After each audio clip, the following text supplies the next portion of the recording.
చూడలేదా మనం? పెద్ద పెద్ద నియంత్రణలు చూసినాం.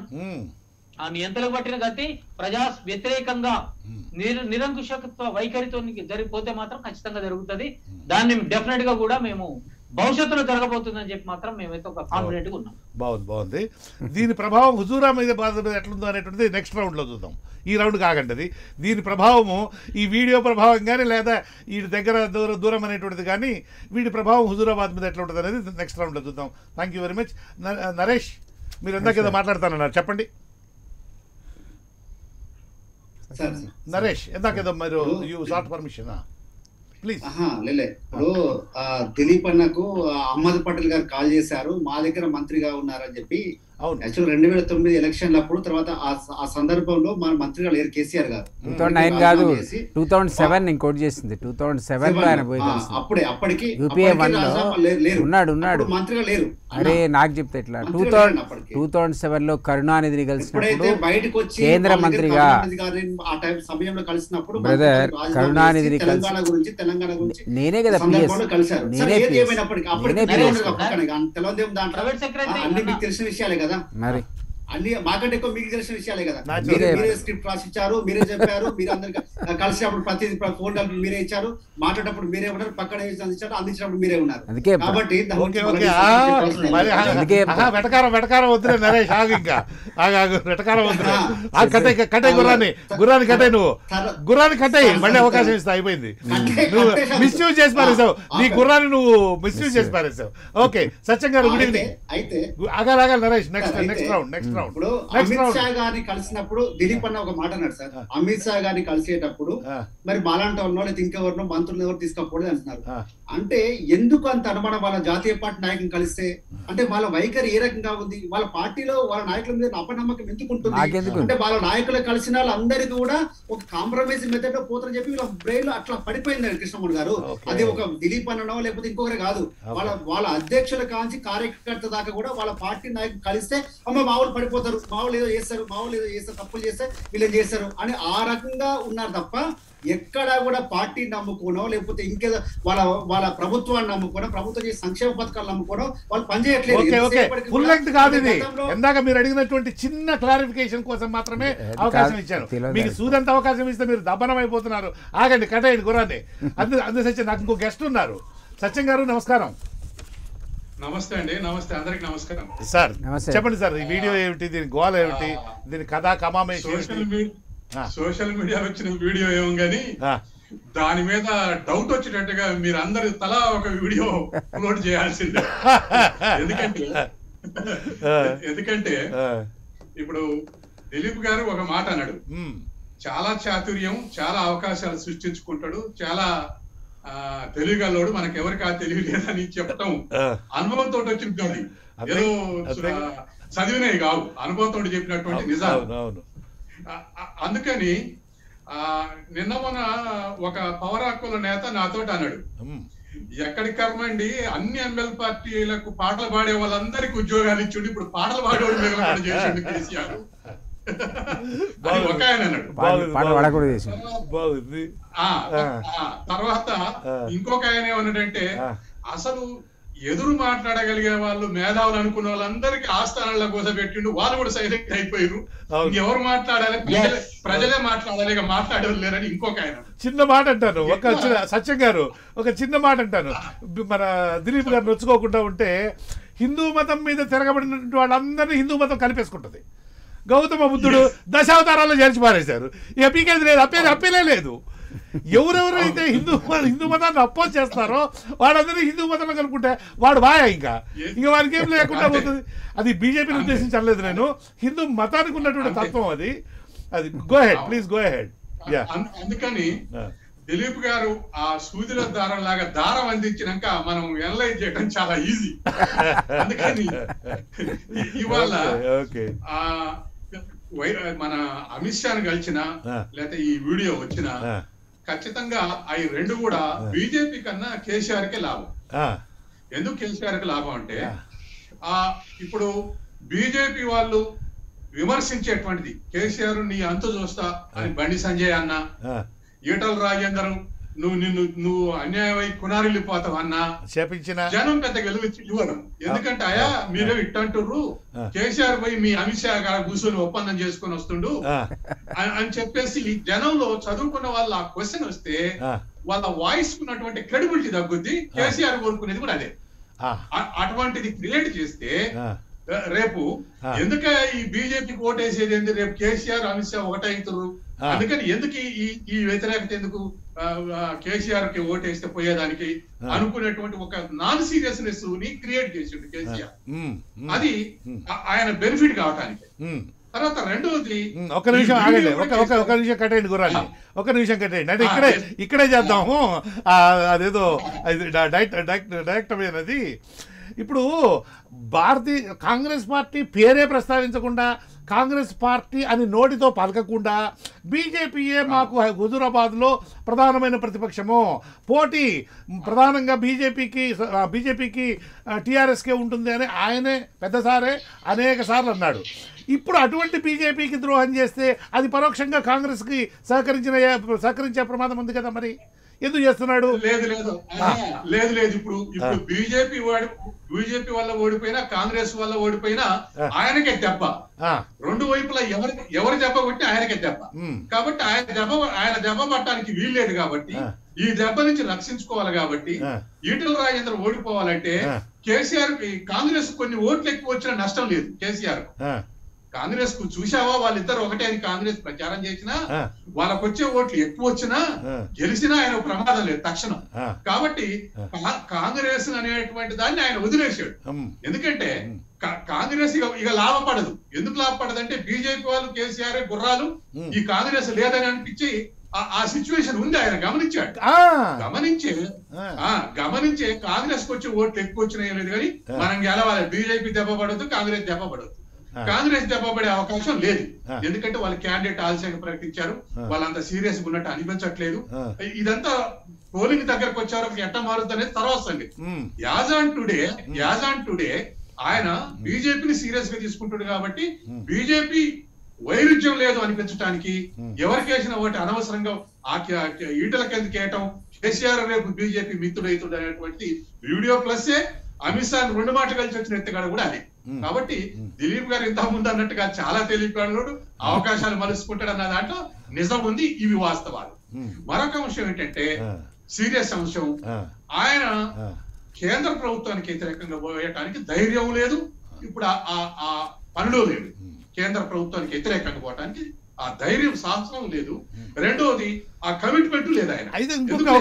ఒక మాట, తెలివితేటలు ధైర్యము ఈ రెండు ఏకకాలంలో ఒకే వ్యక్తి దగ్గర ఉండే అవకాశం ఉంటుందా? చెప్తా.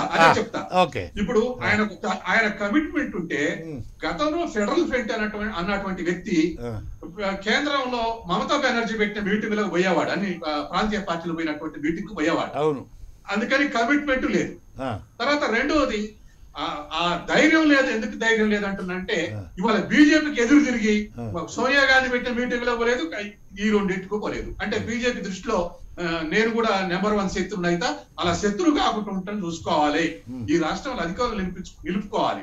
అది బీజేపీ తప్ప రాజకీయంగా పడవచ్చు, లేకపోతే సెంట్రల్ ఏజెన్సీల ద్వారా పడవచ్చు.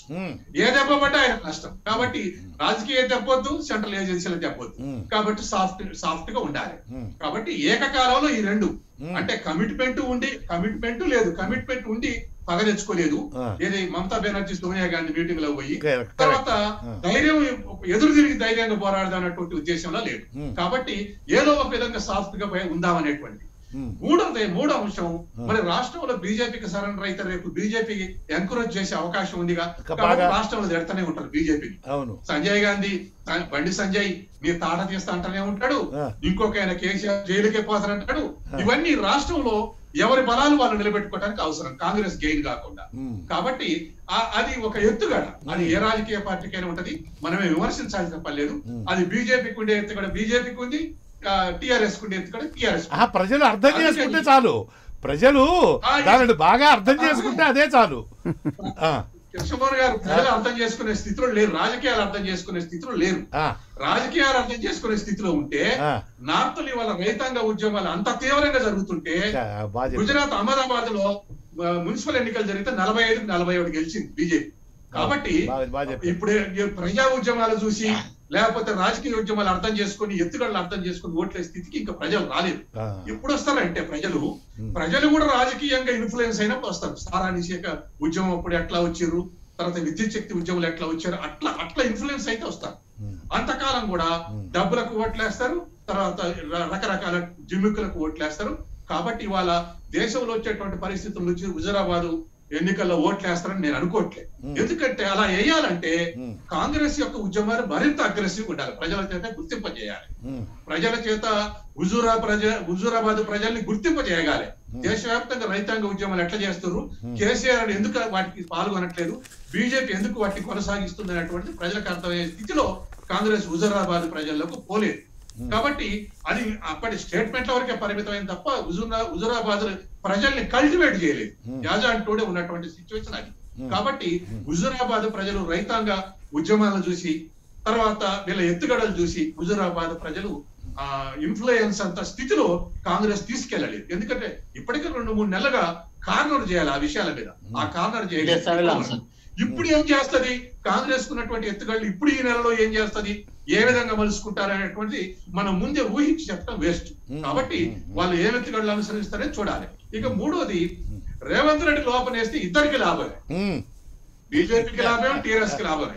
ఎందుకు లాభం అంటే బీజేపీకి ఏమో రేవంత్ రెడ్డి వచ్చి అగ్రెసివ్ పాలిటిక్స్ చేసినాక రాష్ట్రంలో బీజేపీకి వలసలు తగ్గినాయి.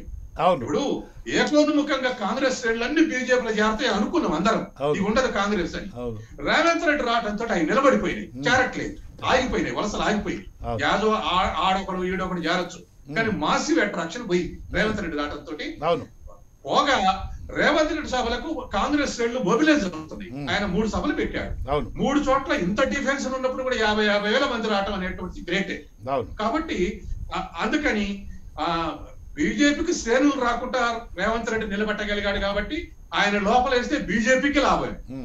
తర్వాత టిఆర్ఎస్ కు ఇంత అగ్రెసివ్ అటాక్, ఇప్పుడు బండి సంజయ్ చేసే అటాక్ లో లోపాయికారం ఎంత ఉంది, బయట ఎంత ఉంది అనేది అనుమానం. రేవంత్ రెడ్డి చేసే దాంట్లో లోపాయికారం లేదు. ఎందుకంటే కాంగ్రెస్ నిలబెట్టి ఆయన ఒక ముఖ్యమంత్రి కావాలనే ఉద్దేశమో, మరొకటి ఉండి ఉండొచ్చు, వ్యక్తిగత ఉద్దేశమో ఇంకోటి ఉండొచ్చు. కాబట్టి రేవంత్ రెడ్డి రియల్ అటాక్ పెడుతుంది. కాబట్టి వీళ్ళు లోపలేస్తే మళ్ళా ఎవరో సాఫ్ట్ గా ఉండేవాళ్ళు, అరే చెప్పితే వినేవాళ్ళు, లేదా ఫోన్ చేసి ఏం బిడ్డ అంటే లేదన్నా ఏదో అట్లా అంటున్నా కానీ మీరు సీరియస్ గా తీసుకోవద్దు దాని వల్ల కాంగ్రెస్ అధ్యక్షుడు ఉంటే ఇటు టిఆర్ఎస్ కూడా లాభమే. కాబట్టి రేవంత్ రెడ్డి లోపల వెళ్తాం అనుకోవడం దాంట్లో ఇద్దరికి బెనిఫిట్. కాబట్టి ఇవాళ ఉన్నటువంటి యాజాంటుడే ఉన్నటువంటి సిచ్యువేషన్ అది. కాబట్టి ఇవాళ ఉన్నటువంటి పరిస్థితుల్లో బీజేపీకి కేసీఆర్ కి ఇప్పుడే పొత్తి వదిలిండకపోవచ్చు, లేకపోతే ఇప్పుడే పొత్తు ఉండకపోవచ్చు, లేకపోతే ఇప్పుడే ఉపరాష్ట్రపతి అంగీకారం కాకపోవచ్చు, లేదా పార్లమెంట్ ఎలక్షన్లు అయినాక నేను ఈ ఎత్తుగడ తీసుకుంటా, ఎన్ని ఎంపీలు గెలిచినా మీకే సపోర్ట్ చేస్తా, నేను ఉపరాష్ట్రపతి తీసుకుంటా, హరీష్ రావుని పెడతా, నేను ముఖ్యమంత్రి అని పార్లమెంట్ ఎలక్షన్ అనంతరమే ఈ వీడియోని ఇంప్లిమెంట్ చేయొచ్చు కాక, ఈ ఊహని, అది వీడియో నిజం కావచ్చు, ఊహ కావచ్చు. ఒకవేళ వీడియో నిజం అనుకుంటే ఇది బిఫోర్ పార్లమెంట్ కాకుండా ఆఫ్టర్ పార్లమెంట్ ఇదే ఎత్తుగడంతో కూడా చేయొచ్చు కాక. కాబట్టి ఉన్నటువంటి పరిస్థితుల్లో కాంగ్రెస్ అధికారంలోకి వస్తే తప్ప ఈ వ్యూహం మారదు. బీజేపీ అధికారంలో వచ్చేటువంటి సిచ్యువేషన్ ఉంటే ఈ వీడియోలో ఉన్న సిచ్యువేషనే రిపీట్ అయింది. బాగుంది, చక్కగా చేశారు. థ్యాంక్ యూ సత్యం గారు. ఎస్ సార్, ప్రెసిడెంట్ ఓవరాల్ గా జనరల్ దానికి ఇంకొకటి దీనికి అనుబంధం అయింది. ఇందాక నేను చెప్తూ కూడా చెప్తాను. మొన్న కేసీఆర్ గారు మొన్న అసెంబ్లీలో మాట్లాడుతూ ఈ దళితులకి 3 ఎకరాల భూమి అనేటువంటి దాంట్లో కంప్లీట్ గా యూటర్న్ తీసుకున్నాను లేదన్నాడు. ఉంటే మంచిదన్నా కానీ ఇస్తానని లేదన్నాడు. నేను అనలేదని అన్నాడు. ఆయన అన్నటువంటి స్టేట్మెంట్స్ డైరెక్ట్ గా తీసి చదివిస్తేనే ఏం అవసరం లేదు, నేను ప్రత్యక్ష సాక్షి. అంటే మీరు ప్రత్యక్ష సాక్షి, ఇతర ప్యానల్ సభ్యులు జనరల్ పబ్లిక్ కోసం భూమి లేని ప్రతి ఎస్సీ కుటుంబానికి 3 ఎకరాల సాగుకు యోగ్యమైనటువంటి భూవస్థ కల్పిస్తాం. సాగు కావలసినటువంటి నీరు, కరెంటు, విత్తనాలు, మొదటి ఏడాదికి కావాల్సినటువంటి పెట్టుబడి సదుపాయాలన్నీ ప్రభుత్వం అందిస్తుంది. కుటుంబంలోని మహిళ పేరు మీద పట్టా ఇస్తుంది. 2014 టీఆర్ఎస్ మేనిఫెస్టోలో కేసీఆర్ గారు ఇచ్చినటువంటి హామీ ఇది. అలాగే 2014 ఆగస్టు 15వ తేదీ గోల్కొండ కోట సాక్షిగా సీఎం కేసీఆర్ చేసినటువంటి ప్రకటనలోని సారాంశం కాదు, డైరెక్ట్గా ఆయన వెర్బాటం ఆయన అన్నటువంటి మాటలు యథాతథంగా దళితులకు 3 ఎకరాల భూ పంపిణీ కార్యక్రమాన్ని గోల్కొండ కోట నుంచే మీ అందరి సమక్షంలో నేడు నేను శ్రీకారం చుట్టబోతున్నాను. ఈ పథకాన్ని ఇవాళ అన్ని జిల్లాల్లో మంత్రులు ప్రారంభించి దళిత సోదరులకు పాస్బుక్లు ఇస్తారు. ఇది 2014 15 ఆగస్టు గోల్కొండ కోట మీద నుంచి సీఎం చేసినటువంటి ప్రకటన. ఎకరన్నర భూమి ఉన్నటువంటి దళిత కుటుంబాలకు మిగతా మొత్తం మేము సమకూర్చి 3 ఎకరాలు చేస్తాం. ఇప్పుడు ఆ ఫేజ్ ప్రారంభమైంది. 2015 మార్చి 17వ తేదీ రాష్ట్ర శాసనసభలో కేసీఆర్ గారు చేసినటువంటి ప్రకటన. ఈ 3 వేరు సందర్భాలలో చేసినటువంటి ప్రకటన. తాజా ప్రకటన కూడా ఏంటంటే ఇలా